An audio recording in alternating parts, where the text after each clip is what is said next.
The subject is hidden images in painting. Now, there's really two types of hidden images if you're going to bring up this kind of subject.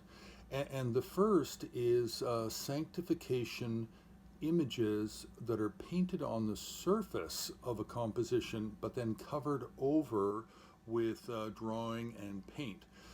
So these types of things are usually mantras, chakras, yantras, special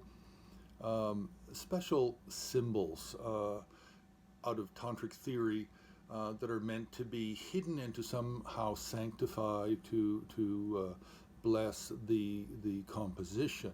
So we're not going to discuss that type of hidden image. We're going to discuss the one that's more fun, which is artists' hidden images.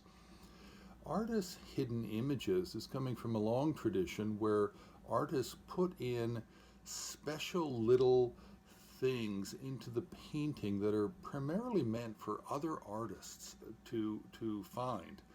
And they can be symbols like a conch shell or a wheel. They can be animals, animals hidden in the landscape, animals hidden in trees. They can be Vajra scepters made of stone that are hidden in the mountainous backgrounds.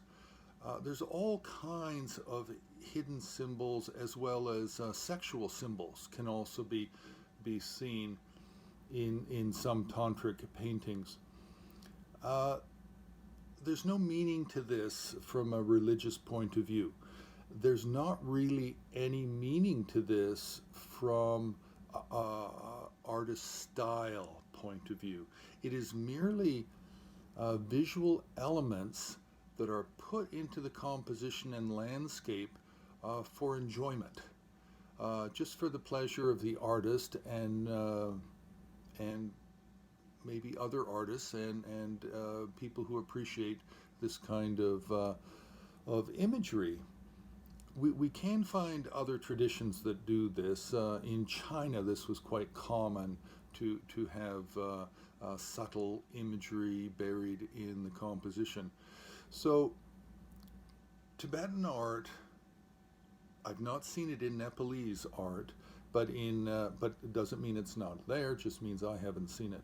But in Tibetan art, there's a tremendous amount of hidden imagery, and you always have to be very mindful to look carefully and sometimes to not be too stuck on the formal elements and figurative nature of a composition, and to try and look a little bit beyond to see if you can find the humor, because a lot of it has to do with humor.